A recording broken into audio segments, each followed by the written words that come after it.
James তার প্রেমিকা আইরিশকে একটি সারপ্রাইজ দেওয়ার জন্য গাড়ি করে নিয়ে যাচ্ছিল। আইরিশের চোখ বাঁধা ছিল। এই রোমাঞ্চকর এবং রহস্যময় যাত্রায় আইরিশ বারবার জিজ্ঞাসা করছিল, বলো না আমায় কোথায় নিয়ে যাচ্ছ? জেমস শুধু হেসে বলল, একটু ধৈর্য ধরো। অবশেষে গাড়ি থামলো। জেমস আইরিশকে গাড়ি থেকে নামিয়ে ধীরে ধীরে তার চোখের বাঁধন খুলে দিল। সামনে ছিল এক ঝকঝকে স্কাই ভিউ টাওয়ার, যার আজ উদ্বোধন হচ্ছিল। আইরিশ বিস্ময়ে চোখ বড় বড় করে তাকিয়ে রইল। আনন্দে লাফিয়ে উঠল, কিন্তু টাওয়ারটির দিকে তাকাতেই তার আতঙ্ক হলো। তার ভেতরটা যেন বলে দিল আজ এখানে কিছু ভয়ঙ্কর ঘটতে চলেছে। প্রবেশদ্বারে পৌঁছাতেই তাদের একটি ছবি তুলে স্বাগত জানানো হলো। তারা লিফটে উঠল শীর্ষতলায় যাওয়ার জন্য, যেখানে মাত্র 8 জনের জায়গা থাকলেও সবাই সেখানে একসাথে গাদাগাদি করে উঠতে লাগলো। এখন আইরিশের মনে হলো এই লিফটটি মাঝপথে ভেঙে পড়ে সবাই মারা যাবে। সে এমনকি একটি শিশুর লাফানোতেও ভয় পাচ্ছিল, কিন্তু লিফট ভাঙলো না। আর তারা শীর্ষতলায় পৌঁছালো, যেখান থেকে নিচের দৃশ্য চমৎকার ছিল। চারপাশ আলোকোজ্জ্বল, মানুষ খোলা মনে উপভোগ করছিল। হঠাৎ এক বোতল শ্যাম্পেনের কর্ক উড়ে গিয়ে ঝাড়বাতিতে আঘাত করলো, ফলে ঝাড়বাতির একটি ধারালো অংশ ভেঙে কাচের মেঝেতে পড়ে সেখানে একটি ক্র্যাক তৈরি করলো। এই সময় জেমস আইরিশকে বাইরে নিয়ে গিয়ে হাঁটু গেড়ে বসে প্রপোজ করলো।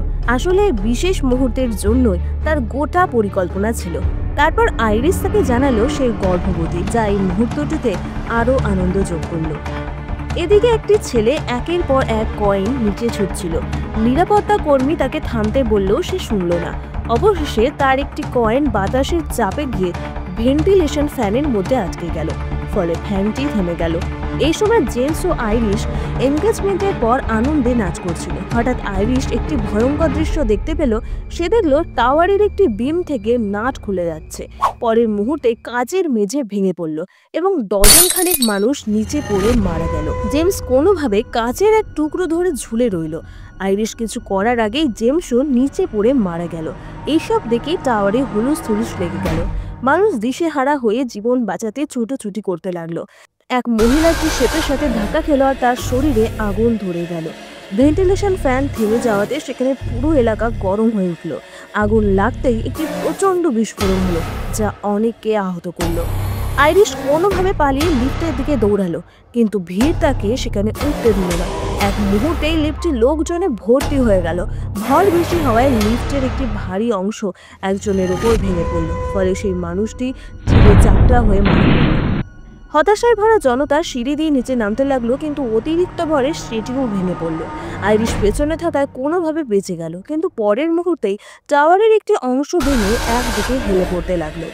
অনেক মানুষ পিছলে সে জানালার কাছে জমা হলো। সেখানে আইরিশ কোনোভাবে উঠে পিছনে থাকা এক নারীকে বাঁচানোর জন্য হাত বাড়ালো, কিন্তু ততক্ষণে সেই নারীও নিচে পড়ে গেল। এই সময় সে একটি পিয়ানো দেখতে পেল, যেটা মাঝ আকাশে ঝুলে কোনোভাবে ভারসাম্য রক্ষা করছিল।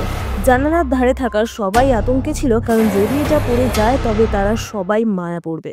তখন সেই কয়েনটি পিয়ানোতে গিয়ে পড়ে, ফলে পিয়ানো দ্রুত গতিতে এসে জানালাটি ভেঙে বেরিয়ে চলে যায়। অন্যদিকে যে ছেলেটি কয়েন ছুটছিল সে টাওয়ার থেকে কোনোভাবে বেঁচে পালিয়ে গিয়েছিল, কিন্তু পরের মুহূর্তেই সে পিয়ানো তার উপর পড়ে তার শরীর থেতলে দেয়। তারপর টাওয়ারের আরও একটি অংশ নিচে পড়ে যায়। আইরিশ কোনোভাবে বেঁচে যায়। তখন সে একটি শিশুকে দেখতে পায়, যার মা তাকে এক সেলফে বন্ধ করে রেখেছিল মৃত্যুর আগে।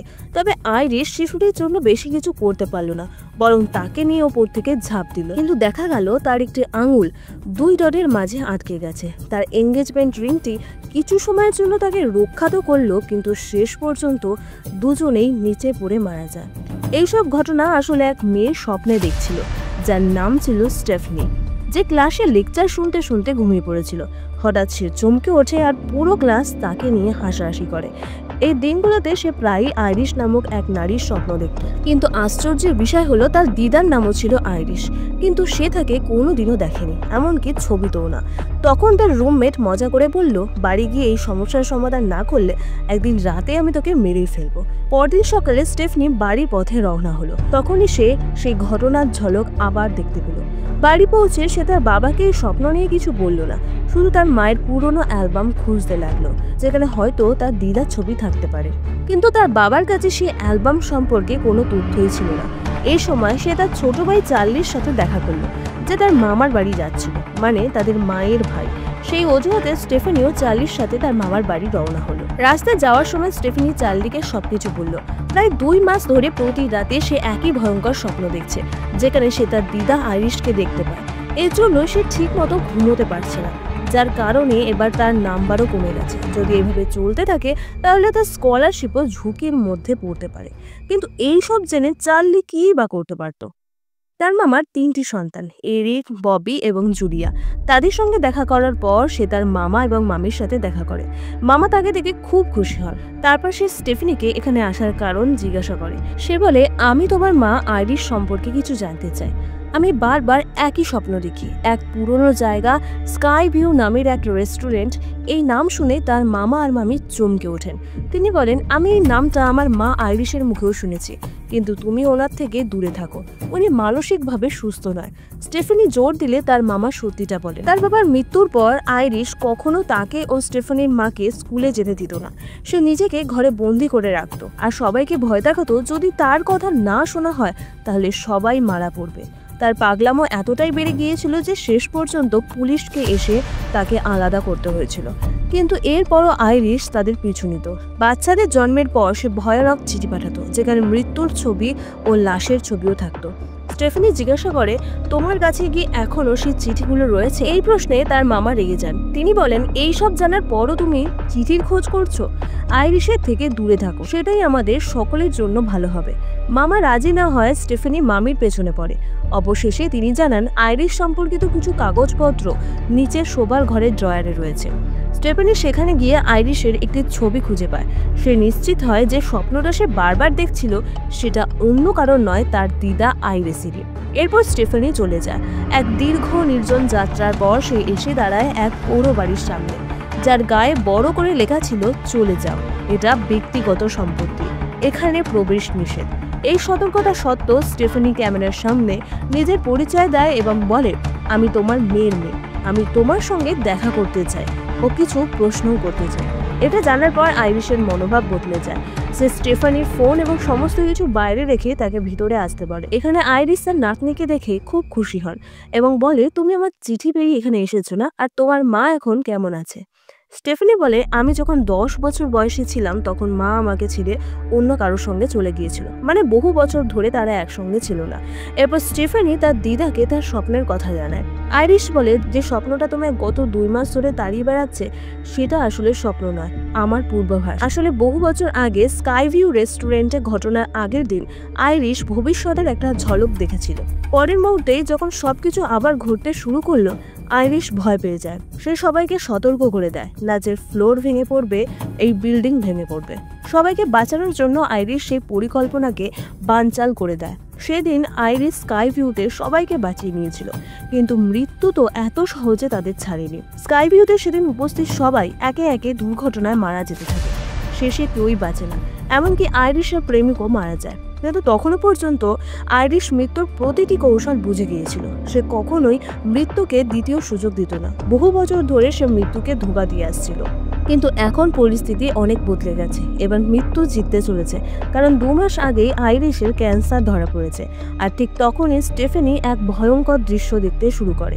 এটা নিছক কাকতালীয় নয়। আইনি দৃষ্টিকোণ থেকে দেখলে স্কাই ভিউতে সেই দুর্ঘটনায় আইরিশের বংশধারা শেষ হয়ে যাওয়া উচিত ছিল। স্পষ্টই বোঝা যাচ্ছে আইরিশের রক্তের সঙ্গে যারা যুক্ত, মৃত্যু তাদেরকে ছাড়বে না। বহু বছর ধরে আইরিশ এটা তার সন্তানদের বোঝাতে চাইছিল, কিন্তু তারা তাকে ভুল বুঝে এসেছে।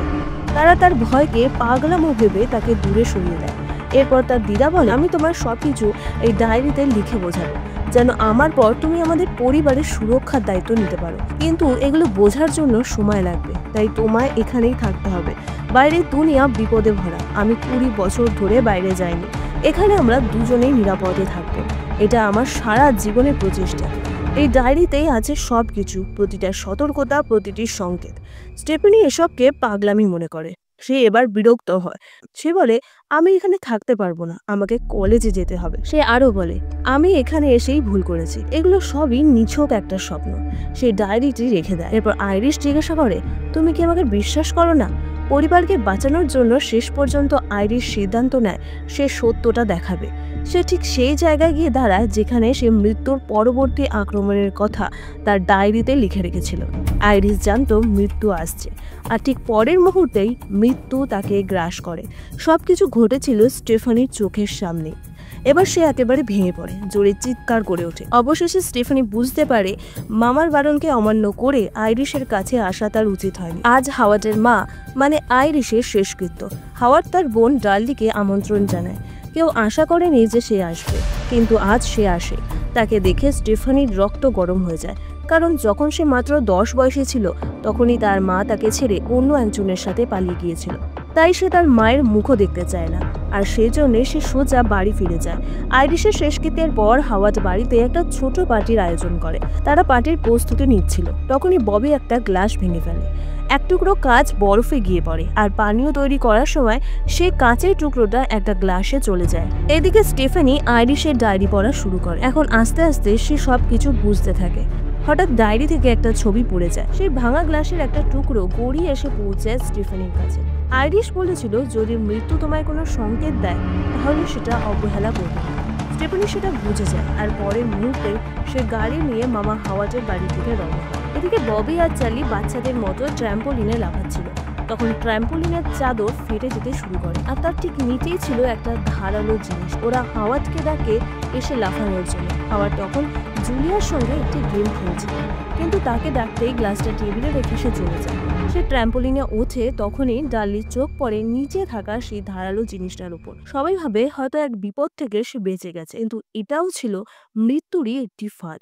এই সময় স্টেফানিও সেখানে পৌঁছে যায়। ঠিক তখনই ট্রাম্পোলিনের চাদর ফেটে যায়। এতে জুলিয়ার মনোযোগ সরে যায়, আর হাতে লেখে জেঙ্গার টাওয়ার গিয়ে পড়ে সোজা সেই গ্লাসের ওপর। ফলে গ্লাসটা ভেঙে ধারালো কাচের টুকরো পড়ে যায় মাটি। হাওয়ার্ড সেটা খেয়াল করেন, আর তার পা পড়ে সেই কাচের টুকরোর উপর। ব্যথায় ছটপট করে সে উঠে দাঁড়ায়। ঠিক তখনই সে ধারালো জিনিসটা গিয়ে পড়ে ঘাস কাটা মেশিনের সুইচে, আর তখনই মেশিনটি চালু হয়ে যায়। হাওয়ার্ড সেই মেশিনের নিচে পড়ে যায়। পরের মুহূর্তেই তার ভয়ঙ্কর মৃত্যু ঘটে। মানে আইরিশের বলা প্রতিটা কথাই সত্য ছিল। এখন স্টেফানি মৃত্যুকে ফাঁকি দেওয়ার উপায় খুঁজে পাওয়ার জন্য আইরিশের ডায়েরি পড়তে থাকে। ডায়েরিতে সে একজন ব্যক্তির কথা পড়ে যার নাম জেবি, যে কিনা মৃত্যুকে ফাঁকি দিয়ে এখনো বেঁচে ছিল, আর এখন সে কোথাও লুকিয়ে রয়েছে। এরপর স্টেফানি আইরিশ আর জেমসের একটা পারিবারিক গাছ বা ফ্যামিলি ট্রি বানায়। তাদের ছিল 2 যমজ সন্তান, হাওয়ার্ড আর ডার্লি। হাওয়ার্ডের ছিল 3 সন্তান, এরিক, ববি আর জুলিয়া। আর ডার্লির ছিল 2 সন্তান, চার্লি আর স্টেফানি নিজে। এখন স্টেফানি বুঝতে পারে এই রক্তের সম্পর্কের ওপরই মৃত্যুর ছায়া নেমে এসেছে। স্টেফানি পুরো পরিবারকে একত্রিত করে সমস্ত তথ্য প্রমাণ সহ এসব কথা জানায়। আইরিশের ডায়েরিতে তাদের মৃত্যুর কথাই লেখা ছিল, যারা সেদিন সেই স্কাই ভিউতে উপস্থিত ছিল, মানে যাদের মরে যাওয়ার কথা ছিল। কিন্তু আইরিশ পূর্বাভাসে তাদের বাঁচিয়ে দিয়েছিল। তবুও ভাগ্য বদলানো সহজ না। শেষ পর্যন্ত মৃত্যু কাউকেই ছাড়ে, শুধু 2 জন ছাড়া, এক ছোট শিশু ও আইরিশ। তারা বছরের পর বছর মৃত্যুকে ফাঁকি দিচ্ছিল। বাকিরা সবাই একজন করে আলাদা আলাদাভাবে মৃত্যুর শিকার হয়েছিল, ঠিক সেইভাবেই যেমনটা আইরিশ পূর্বাভাসে দেখেছিল। আর সবকিছু বিশ্বাস করাতেই আইরিশ নিজে তার চোখের সামনে মরেছিল।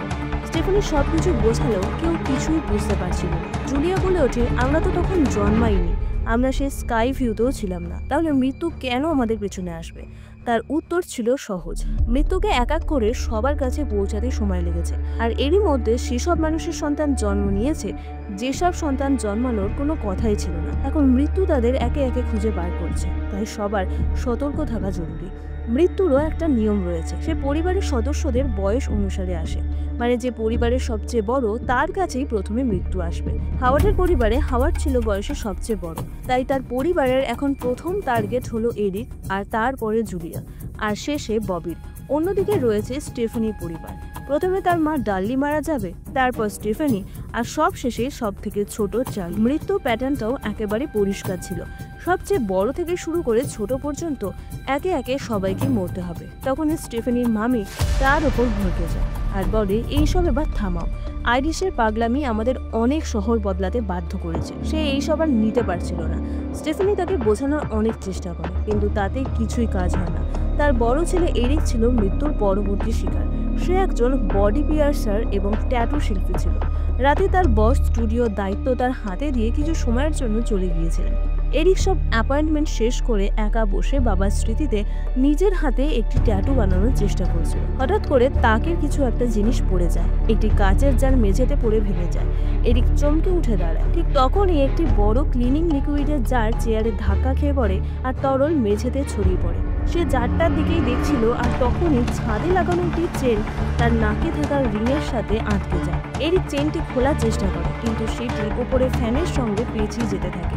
চেনটি এরিকের নাক টানতে শুরু করে। এদিকে একটি ল্যাম্প সেই ক্লিনিক লিকুইডে পড়ে আগুন লেগে যায়। এরিক কোনোভাবে নিজের নাকটি চেন থেকে ছাড়িয়ে নেয়, কিন্তু পরের মুহূর্তে সে আগুনের মধ্যে পড়ে যায়। পরদিন সকালে সবাই এ ব্যাপারে জানতে পারে। সৌভাগ্যক্রমে এরিক একটি লেদার জ্যাকেট পরেছিল, তাই সে আগুন থেকে কোনোভাবে বেঁচে যায়। স্টেফানি অবাক হয়ে জিজ্ঞাসা করে, এটা কিভাবে সম্ভব? তুমি বেঁচে গেলে কিভাবে? এরিক হেসে বলে, তোমার ওইসব থিওরি তোমার কাছেই রাখো। মৃত্যু আমাকে কখনো স্পর্শও করতে পারবে না। আমি অমর। তখনই একটি ট্রাক তাকে ছুঁয়ে বেরিয়ে যায় এবং সবাই চমকে ওঠে, কিন্তু এরিক থামে না। স্টেফানির বাধা সত্ত্বেও সে ময়লা বহনকারী ট্রাকের সঙ্গে নাচতে শুরু করে আর সে ট্রাকটিকে চুম্বানো করতে থাকে। স্টেফানি তার ছোট বোন জুলিয়াকে তাকে বোঝাতে বলে, কিন্তু জুলিয়া আগে থেকেই এসব বাজে কথায় বিরক্ত হয়েছিল। সে তার কথা না শুনে দৌড়াতে বেরিয়ে পড়ে। কিছু দূরে একজন লোক ব্লোয়ার দিয়ে শুকনো পাতা জড়ো করছিল আর দুটি বাচ্চা ফুটবল খেলছিল। হঠাৎ করে একটি বল লোকটির মাথায় লাগে এবং সে পড়ে যায়। তার ব্লোয়ারটিও দূরে গড়িয়ে পড়ে। তার থেকে ওরা ধুলো বাচ্চাদের চোখে ঢুকে যায় আর বলটি জুলিয়ার মাথায় গিয়ে লাগে, ফলে জুলিয়া গার্বেজ বিনে পড়ে যায়। ড্রাইভার তাকে আবর্জনার সঙ্গে ট্রাকে তুলে নেয়। জুলিয়া চিৎকার করছিল, কিন্তু ড্রাইভার এতটাই গানের মধ্যে ডুবেছিল যে সে শুনতে পাচ্ছিল না। স্টেফানি ট্রাকের ওপর উঠে ভিতরে উঁকি দেয়। জুলিয়া সেখান থেকে বের হওয়ার চেষ্টা করছিল, কিন্তু তখন অনেক দেরি হয়ে গেছে। সে ভিতরে আটকে পড়ে থেতলে মারা পড়ে। এই দুর্ঘটনা তার হৃদয় কাঁপিয়ে দেয়। স্টেফানি ভিতরেই ভেঙে পড়ে। সে ভাবতে থাকে হয়তো ভাই বোনের ধারাবাহিকতায় সে কোনো ভুল করেছে, কিন্তু বাস্তব ছিল অন্য। এরিকের মা ব্রেন্ডা একটি ব্যক্তিগত সত্য সবার সামনে ফাঁস করে। সে বলে এরিক হাওয়ার্ডের ছেলে নয়। এরিকের জন্মের আগে ব্রেন্ডা ও হাওয়ার্ডের সম্পর্ক খারাপ হয়ে যাচ্ছিল। সেই সময় ব্রেন্ডা কিছুদিনের জন্য ডগলাসের কাছাকাছি এসেছিল এবং এরিক সেই সম্পর্ক থেকেই জন্মেছিল। এখন সে বুঝতে পারে কেন ডগলাস সবসময় তার প্রতি সদয় ছিল এবং কেন সে সবসময় তাদের সাহায্য করত। এতে বোঝা গেল যে গুনাতে কোনো ভুল হয়নি। এরপরে শিকার হচ্ছে ববি। তার কিছু হওয়ার আগেই পুরো পরিবার জেবিকে খুঁজতে শুরু করে। ডায়েরি অনুযায়ী জেবি একটি হাসপাতালে কাজ করত, যা এখান থেকে 1 ঘন্টার দূরত্বে ছিল। তারা দেরি না করে জেবির সাথে দেখা করতে যায়। আসলে জেবি ছিল সেই লোকেদের একজন যাকে আইরিশ বাঁচিয়েছিল। অনেক বছর পরে আইরিশ আবার তাকে খুঁজে পায় আর মৃত্যুকে হার মানাবার উপায়ও তাকে শিখিয়ে দেয়। তারা দুজন মিলে একটি কেবিন তৈরি করে, যেখানে বিপদ ঘটার মতো কিছুই ছিল না। বছরের পর বছর তারা সেই কেবিনে আইরিশকে খাবার, জল, ওষুধ ও অ্যালকোহল সরবরাহ করে দিত। তাই আইরিশ সেই কেবিনে বছরের পর বছর ধরে নিরাপদে ছিল। ববি তাকে বলে সে তার পুরো জীবন ওই কেবিনে কাটাতে পারবে না, অন্য কোনো উপায় তো থাকা উচিত। জেবি বলে 2টি উপায় আছে। একটি, ববিকে কাউকে হত্যা করতে হবে যাতে সে সেই মৃত ব্যক্তির জীবন পায়, অথবা তাকে মৃতের ভান করতে হবে। আসলে অনেক বছর আগে এক মহিলা এই পদ্ধতি নিয়েছিল। তার ডাক্তার তাকে কয়েক সেকেন্ডের জন্য মৃত ঘোষণা করে আবার বাঁচিয়ে তোলে। এইভাবে মৃত্যুর চক্র ভেঙে গিয়েছিল। কিন্তু এই পদ্ধতি খুবই ঝুঁকিপূর্ণ, তাই আইরিশ কখনোই এটি গ্রহণ করেনি। সবাই এত সৌভাগ্যবান নয় যে মৃত্যুর পর আবার বাঁচতে পারে। এরপর জেবি বলে, আমি আইরিশের মতোই অসুস্থ, আর কেউই অনন্তকাল ধরে মৃত্যুকে এড়িয়ে যেতে পারে। তোমরা সবাই মারা যাবে আর তারপরে আমি, কারণ আইরিশের পূর্বাভাসে জেবি শেষ পর্যন্ত মারা যায়, আর তাই বাস্তব জীবনও তার পালা শেষে আসবেই।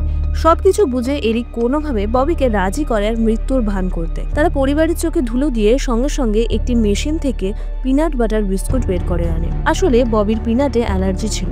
সেরকম কিছু খেলে তার গলা চুলকাতে শুরু করে আর সে শ্বাস নিতে পারে না।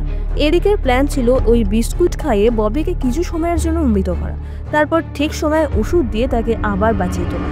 কিন্তু এখন একটি বড় ভুল হয়ে যায়। এমআরআই মেশিনটিতে কিছু একটা সুইচ অন হয়ে যায় আর মেশিনটি কাজ করা শুরু করে। বিস্কুটটি খাওয়ার সঙ্গে সঙ্গে ববির শ্বাস রুদ্ধ হতে শুরু করে। তার শ্বাস নিতে কষ্ট হয়। এমআরআই মেশিনের চুম্বক খুব শক্তিশালী ছিল আর তার আকর্ষণ নিয়ন্ত্রণের বাইরে চলে যায়। এরিকের শরীরে থাকা সমস্ত ধাতব বস্তু, তার নাক, কান এবং শরীরের অন্যান্য অংশে থাকা ধাতুকে মেশিন তার দিকে টানতে শুরু করে, ফলে তার রক্তপাত শুরু হয়। পরবর্তী মুহূর্তেই এমআরআই মেশিনের চুম্বক শক্তি এরিককে টেনে নিয়ে মেশিনের ভিতরে ঢুকিয়ে ফেলে। এরিক সেই মেশিনে আটকে পড়ে ভয়ঙ্কর কষ্ট পেয়ে মারা যায়। এর পরপরই ববিও শ্বাসরুদ্ধ হয়ে মারা পড়ে। কারণ এরিকের কাছেই ববির অ্যালার্জির ওষুধ ছিল। এরিক আইরিশের রক্ত সম্পর্কের কেউ ছিল না, কিন্তু তাকেও এই মৃত্যু চক্রের শিকার হতে হয় আর মেশিনে আটকে পড়ে তাকে মরতে হয়। আর এবার পালা স্টেফানির মা সিদ্ধান্ত নেন যে তিনি কেবিনে থাকবেন, যাতে তার সন্তানরা নিরাপদে থাকে। তারপর সবাই বাসে উঠে কেবিনে থাকার জন্য রওনা দেয়। পথে তারা অনেকবার মৃত্যুর মুখোমুখি হয়, কিন্তু কোনোভাবে তারা আইরিশের জায়গায় পৌঁছে যায়। এরপর মৃত্যু আবার সক্রিয় হয়। বিদ্যুতের তারগুলো সংঘর্ষে জড়িয়ে পড়ে স্পার্ক ছড়াতে শুরু করে। সেই আগুনের ফুলকি গ্যাস লিক হওয়া কেবিনের দিকে এগোতে থাকে। অন্যদিকে স্টেফানি বাস থেকে নামতে পারে না, কারণ তার সিট বেল্ট হঠাৎ করে লক হয়ে যায়। সে তার মাকে বলে, আমার চিন্তা করো না, তুমি কেবিনে ঢুকে পড়ো, তুমি বাঁচলে আমিও ঠিক থাকবো। ডার্লি তার কথা শুনে সে দৌড়ে কেবিনে যায়, কিন্তু তখনই গ্যাস সিলিন্ডারে বিস্ফোরণ ঘটে। বিস্ফোরণ এতটাই ভয়ানক ছিল যে ডার্লি সঙ্গে সঙ্গে মারা যায় আর তার দেহ জলে ছিটকে পড়ে যায়। চার্লি কোনোভাবে স্টেফানিকে শিপ থেকে বের করতে চেষ্টা করে এবং শেষ পর্যন্ত তাকে বের করে আনে, কিন্তু তখন অনেক দেরি হয়ে গেছে। স্টেফানির শ্বাস বন্ধ হয়ে গেছে, তবুও চার্লি হাল ছাড়ে না। শেষ পর্যন্ত তার বোন মৃত্যুকে ছুঁয়ে আবার বেঁচে ওঠে। মানে সে মৃত্যুকে ফাঁকি দিয়েছে আর এখন সে নিরাপদ। কয়েকদিন পর দুই ভাই বোন একটি পার্টিতে যায়, যেখানে স্টেফানি একটি খারাপ পূর্বাভাস অনুভব করে। অন্যদিকে একটি মহিলা বিস্কুট কিনতে যায়, তার পার্স থেকে একটি কয়েন পড়ে সেটি ট্রেন লাইনে ট্র্যাক পরিবর্তনের জায়গায় আটকে যায়। পার্টিতে স্টেফানির বাবা তাকে একজন ডাক্তার বন্ধুর সঙ্গে পরিচয় করিয়ে দেয়। স্টেফানির দুর্ঘটনার কথা শুনে সে বলে, তুমি মারা যাওনি, মানে টেকনিক্যালি তোমার জীবন শেষ হয়নি। হয়তো কিছুক্ষণের জন্য তোমার শ্বাস বন্ধ হয়ে গেছিল, কিন্তু তখনও তোমার হৃদয় সক্রিয় ছিল, তাই তুমি বেঁচে গিয়েছিলে। আর ঠিক এই সময় ঘটে একটি ভয়ঙ্কর ট্রেন দুর্ঘটনা। এখন আবার মৃত্যু তাদের পেছনে লেগে যায়। তারা প্রাণপণে দৌড়ায়, কিন্তু কেউই মৃত্যুর হাত থেকে পালাতে পারে না। শেষ পর্যন্ত স্টেফানি এবং চার্লির গল্প শেষ হয়ে যায়। তো বন্ধুরা, এটাই ছিল ফাইনাল ডেস্টিনেশন 6 এর গল্প। আশা করছি আপনাদের সিনেমাটি ভালো লাগবে। আর যদি আপনার কোনো ডাউট থেকে থাকে তাহলে অবশ্যই আমাকে কমেন্ট সেকশনে লিখে জানাবেন। আর ভিডিওটিকে অবশ্যই একটি লাইক করে দেবেন। আর চ্যানেলের নতুন দর্শক হলে চ্যানেলটিকে সাবস্ক্রাইব করতে ভুলবেন না।